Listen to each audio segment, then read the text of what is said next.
Sudah tentu pada Jumaat lalu jika kita imbas kembali Bank Negara Malaysia mengumumkan bahawa ekonomi pulih pada suku pertama 2022 dengan pertumbuhan 5% berbanding penguncupan 0.5% yang direkodkan semasa suku yang sama tahun lepas.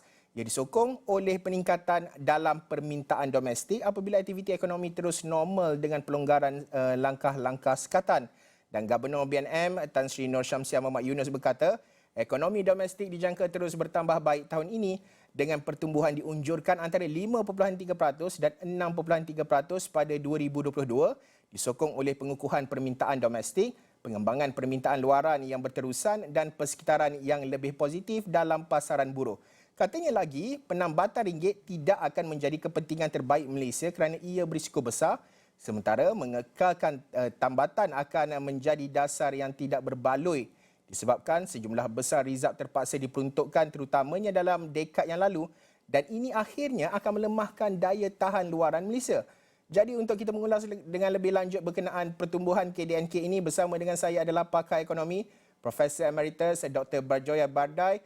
Prof, terima kasih kerana sudi bersama dengan Astro Awani.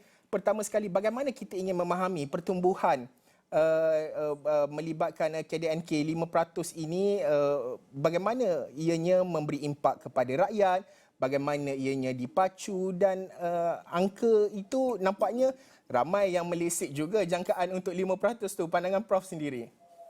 Okey, bismillahirrahmanirrahim. Sebenarnya pertumbuhan 5% ini sudah dianggap sangat baik kerana pada suku tahun yang lepas kita tumbuh pada kadar 3.6% dan kalau kita perincikan bulan ke bulan di suku tahun yang lepas kita hanya tumbuh pada purata 2.7-2% setiap bulan. Tapi pada suku tahun yang pertama 2022 ini kita tumbuh pada lebih daripada 5% tiap-tiap bulan. Jadi ini menunjukkan ekonomi kita memang sedang meningkat naik. Dan ini dipacu oleh sektor perkhidmatan yang mengakankan lebih 58% daripada KDNK. Sektor perkhidmatan tumbuh 6.5% berbanding dengan 3.2% di suku tahun lepas, sekali ganda. Ini disebabkan peningkatan dalam sektor misalnya pelancongan. Jumlah pelancong kita telah meningkat lebih daripada sekali ganda. Asalnya dulu 20%, kini sudah melebihi 50% dan mungkin akan meningkat sehingga 70% atau 80%. Kemudian dia juga disokong oleh sektor perkilangan yang meningkat 6.6% walaupun agak lemah berbanding dengan suku tahun sebelumnya 91%. Cuma sektor pembinaan dan sektor penggalian masih lagi lemah sedikit. Satu aspek penting yang mendukung pertumbuhan ini ialah peningkatan penggunaan persendirian. Meningkat 5.5% menunjukkan kuasa beli rakyat sekarang ini telah digunakan. Rakyat semakin yakin dengan pertumbuhan ini dan rakyat sekarang ini banyak berbelanja. Cuma daripada kesan ini kita akan melihat tekanan kerana apabila permintaan berkesan meningkat, tekanannya ialah ke atas inflasi dan ini sedang kita rasa sekarang. Prof menyebut berkenaan dengan inflasi.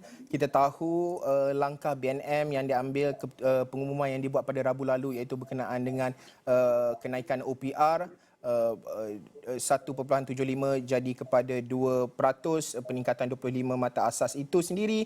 Bagaimana Prof menjangkakan dari segi kuasa beli rakyat yang Prof sebutkan tadi? Nampaknya adakah itu sedikit sebanyak akan menjejaskan unjuran di mana kalau kita nak lihat unjuran BNM mengekalkan 5.3 hingga 6.3 untuk tahun ini. Pandangan Prof? Okey, saya rasa unjuran itu boleh dicapai kalau beberapa andaian boleh dicapai juga.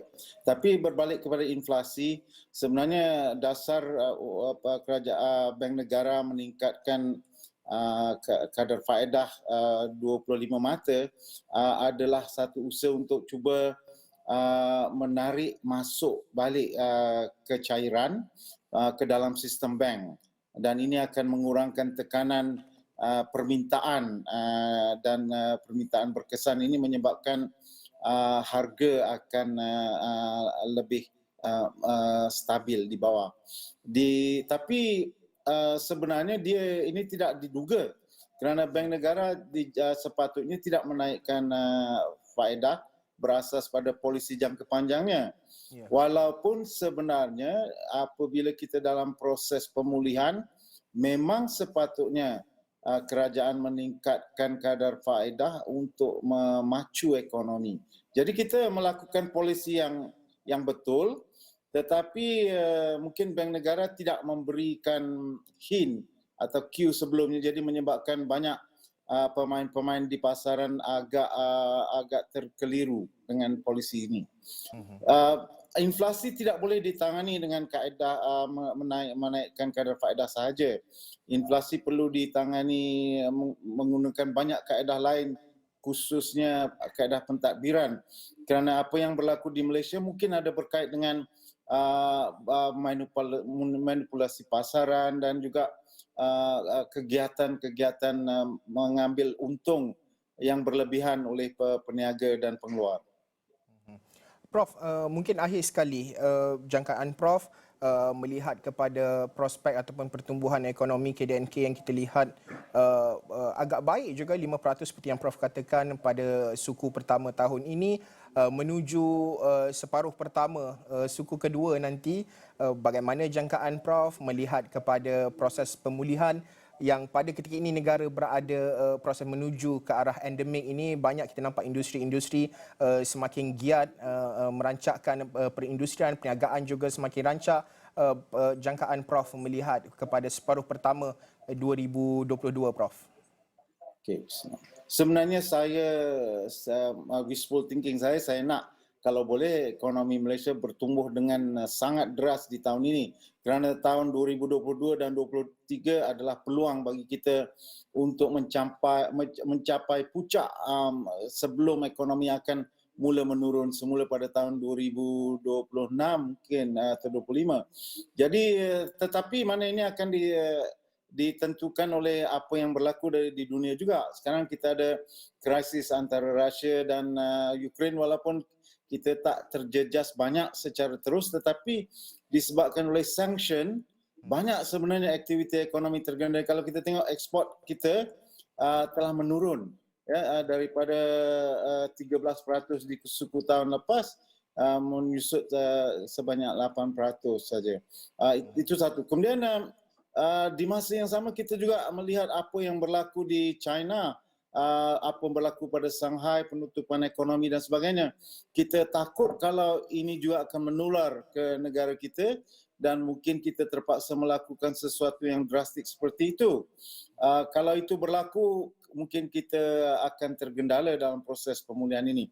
Tapi wishful thinking kita patut terus memacu sektor perkilangan, sektor perkhidmatan, dan kalau boleh kita cuba pulihkan sektor pembinaan supaya kita akan dapat terus memacu ekonomi kita. Kalau saya berharap tahun 2023 kita boleh juga berkembang pada kadar yang sama, 5.5% atau 6%, walaupun Bank Dunia melamarkan hanya 4.5%. Ya.